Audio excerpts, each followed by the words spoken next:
1992 में जब हर्षद मेहता स्कैम को एक्सपोज किया गया तो उस समय इस स्कैम में 4000 करोड़ के घोटाले की खबर सामने आई थी और ये उस समय देश का सबसे बड़ा स्कैम था। पर सरकार और जांच एजेंसियां नहीं जानती थीं कि उसी दौर में उनकी नाक के नीचे देश के अंदर 1992 स्कैम से भी बड़ा स्कैम जन्म ले चुका था। एक ऐसा स्कैम जिसकी चोट से देश की अर्थव्यवस्था अगले कई सालों के लिए गिरने वाली थी और ये स्कैम था फेक स्टैम्प पेपर स्कैम। आपने भी कभी न कभी प्रॉपर्टी के लिए तो कभी एग्रीमेंट के लिए 10, 20, 50 या 100 रुपए वाले सरकारी स्टैम्प पेपर का इस्तेमाल किया ही होगा या देखा होगा। स्टैम्प पेपर A4 साइज वाला एक कागज होता है जिस पर सरकार की रेवेन्यू स्टैम्प लगी होती है। इन स्टैम्प पेपर्स का इस्तेमाल court fees, tax collection, revenue, lease, agreements, receipts और बैंक्स में होता है। यानी इन स्टैम्प्स की वैल्यू इंडियन रुपीस के बराबर है।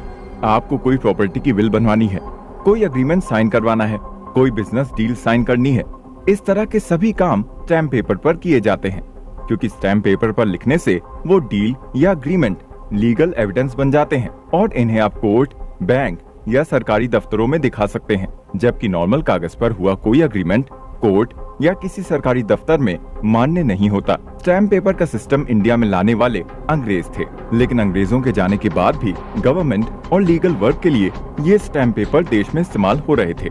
खास तौर पर 70 और 80 के दशक में हर छोटे बड़े काम को स्टैम्प पेपर्स के जरिए ही किया जाता था। लेकिन किसी ने ये कभी नहीं सोचा था कि अगर ये स्टैम्प पेपर्स ही नकली बनने लग जाए तो देश की अर्थव्यवस्था किस तरह बर्बाद हो सकती है। सोचिए, अगर एक रोज आपको पता चले कि जिन स्टैम्प पेपर्स पर आपने अपनी प्रॉपर्टी रजिस्टर करवाई थी वो असली है ही नहीं, या फिर जिन स्टैम्प पेपर्स का इस्तेमाल आप विल या एग्रीमेंट्स के लिए कर रहे हैं वो फर्जी हैं। आज डिजिटल चीजों का जमाना है तो ऐसा होना संभव नहीं है, लेकिन आज से 20 साल पहले साल 2003 में देश में नकली स्टैम्प पेपर्स का ऐसा स्कैम सामने आया जिसने लोगों के पैरों तले जमीन ही खींच ली।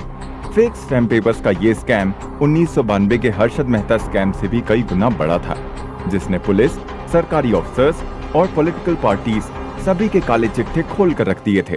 मुंबई में एक क्राइम रिपोर्टर को उसके एक मुखबिर ने खबर दी थी कि उसके पास 100 पन्नों की एक रिपोर्ट है जो देश का सबसे बड़ा स्कैम हो सकता है।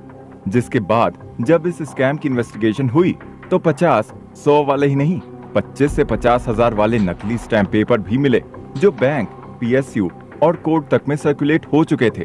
नकली स्टैम्प पेपर का जाल कुछ इस तरह फैला हुआ था कि सरकारी डिपार्टमेंट्स तक असली या नकली स्टैम्प पेपर के बीच का अंतर ही नहीं समझ पा रहे थे।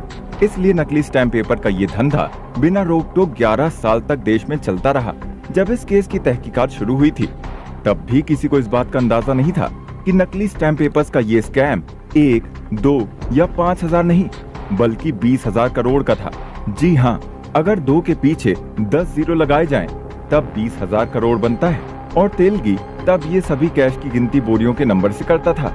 उन दिनों स्टैम्प पेपर सिर्फ नासिक की प्रिंटिंग प्रेस से ही छपते थे। स्टैम्प पेपर्स को छापने के लिए खास तरह की मशीनें इस्तेमाल होती थी जो सरकारी ऑर्डर पर ही विदेश से मंगवाई जाती थी। इन मशीन को मंगाने का प्रोसेस बहुत ही कॉन्फिडेंशियल होता था। कंपनी कभी एक जैसी मशीनें 2 देशों को नहीं बेच सकती थी।